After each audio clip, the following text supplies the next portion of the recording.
मागील अनेक वर्षांपासून बुलढाणा जिल्ह्यातील खडकपूर्णा जलाशयात वाळू अवैध पद्धतीने तस्करी करण्याचा धंदा सरकारी अधिकाऱ्यांना हाताशी धरून काही लोकांनी सुरू केला आहे। याला अटकाव घालण्यासाठी आजवर महसूल प्रशासनाकडून थोडेफार प्रयत्न झाले, मात्र शासकीय यंत्रणेकडून म्हणावी तशी ठोस कारवाई सातत्याने आजवर झाली नाही वस्तुस्थिती आहे। या पार्श्वभूमीवर चिखली तालुक्यातील इसरूळचे माजी सरपंच संतोष भुतेकर यांनी ही वाळू तस्करी कायमची रोखण्यासाठी वारंवार आंदोलने केली आणि नुकताच त्यांनी मंत्रालयात महसूल मंत्री राधाकृष्ण विखे पाटील यांच्या कक्षात आत्मदहन करण्याचा इशारा राज्य शासनाला दिला आहे। मात्र तरी देखील प्रशासन ढिम्म असून अद्याप कुठलीही ठोस कारवाई या वाळू तस्करांवर झाल्याचे आढळत नाही। संतोष भुतेकर यांच्या आत्मदहनाच्या इशाऱ्यानंतर देऊळगाव राजा महसूल विभागाकडून या वाळू तस्करांवर दिखाव्यापोटी थातूरमातूर कारवाई करण्यात आली असून त्यानुसार वाळू माफियांनी आपल्या बोटी जलाशयात तात्पुरत्या बुडवल्या आहेत। हे प्रकरण थंड झाल्यानंतर पुन्हा या बोटी वर काढून वाळू तस्करी जोरात सुरू करण्याचा त्यांचा विचार आहे।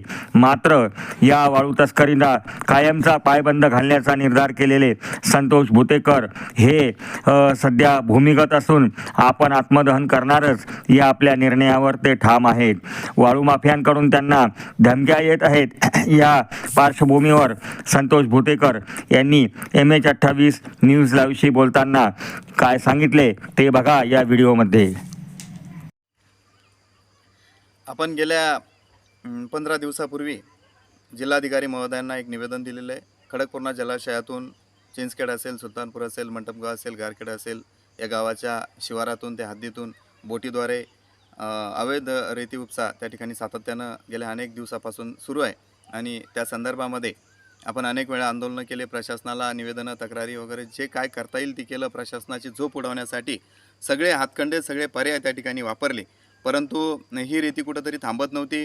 हा रेतीचा सुळसुळाट सुरूच होता। त्यामुळे ग्रामीण भागातले रस्ते, सगळी दुर्दशा, सगळी अवस्था आपण वारंवार मीडियाच्या माध्यमातून त्या ठिकाणी निवेदनाच्या माध्यमातून आपल्यापर्यंत, प्रशासनापर्यंत सातत्यानं मांडली, परंतु त्यावर कुठला ठोस पर्याय पाहिजे तशी कारवाई होत नव्हती। कारवाई झाली परंतु पुन्हा नव्यानं त्याच ताकदीनं ते बोटी मालक त्या ठिकाणी बोटी चाली करत होते। म्हणून आपण आत्मदहनाचा इशारा दिला। येणाऱ्या 13 तारखेला आपण आत्मदहन करणार आहे, मुंबईला पोहोचणार आहे आणि त्यानुसार आपण सध्या भूमिगत आहे।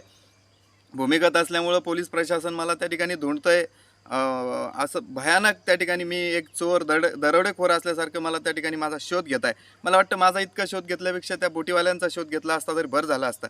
अपेक्षित होतं की महसूल प्रशासनानं त्या ठिकाणी एक कठोर कारवाई उचलायला पाहिजे होती, गनिमी काव्यानं कारवाई उचलून त्या बोटीवाल्यांवरती कारवाई करायला पाहिजे होती, परंतु त्यांनी एक छोटीशी कारवाईची झलक दाखवून त्यांना एक इशारा दिला, इशारावजा सूचना केली की आम्ही तुमच्यावर कारवाई करणार आहे आणि त्या सूचनेनुसार त्यांनी रात्री आपल्या संपूर्ण बोटी ज्या आहेत त्या पाण्यामध्ये बुडून टाकल्या आणि त्या पाण्यात बुडवल्याचा उद्देश हा आहे की 2 दिवस हे आंदोलन कुठंतरी थांबतंय, वातावरण शांत झाले की पुन्हा त्या पाण्यातून वरती काढायच्या आणि पुन्हा आहे त्या ताकदीनं रेती उपसा चालू करायचा। ही शासनाची जी कारवाई आहे ही अतिशय थातूरमातूर कारवाई आहे। आपण या कारवाईवर बिलकुल समाधानी नाही। कुठंतरी 10 ते 15 बोटी त्या ठिकाणी चालू आहेत, 2 ठिकाणचे रस्ते खंदून टाकायचे आणि कारवाई केल्याचा आव्हान आणायचा, हे प्रशासनाचं अतिशय चुकीचं आहे।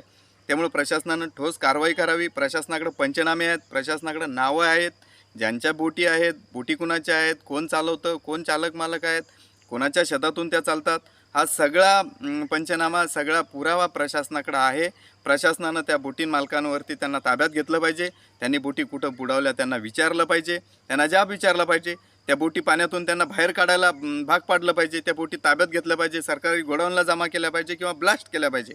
आणि एवढंही नसेल होत तर प्रशासनानं त्या संबंधित जे मालक आहेत त्यांच्यावरती, त्यांच्या सातबाऱ्यावरती, त्यांच्या प्रॉपर्टीवरती त्यांनी आतापर्यंत जे शासनाची चोरी केली त्या चोरीच्या अनुषंगानं त्यांच्यावरती बोजा चढवला पाहिजे, त्यांच्यावरती दंडात्मक कारवाई त्या ठिकाणी केली पाहिजे, जेणेकरून हा रेती उपसा त्या ठिकाणी कायमस्वरूपी थांबेल, कुठंतरी याला वचक कायमचा त्या ठिकाणी बसेल।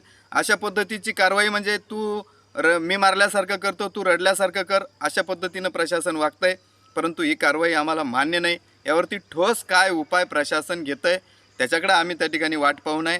एवढं मात्र निश्चित आहे की मी मुंबईला पोहोचणार आहे। याला जबाबदार असणारे अधिकारी, याला जबाबदार असणारे ते रेती उपसावाले, या सर्वांवरती कारवाई आपण त्या ठिकाणी माननीय नामदार विखे साहेबांच्या कॅबिनमध्ये जाऊन त्या ठिकाणी आत्मदहन करणार आहे, मंत्रालय परिसरामध्ये जाऊन आत्मदहन करणार आहे।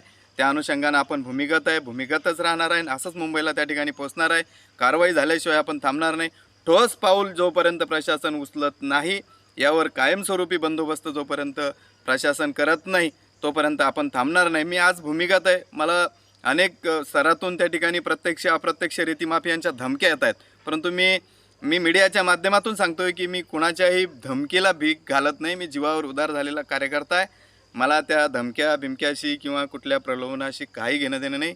मी माझ्या आंदोलनावरती ठाम आहे.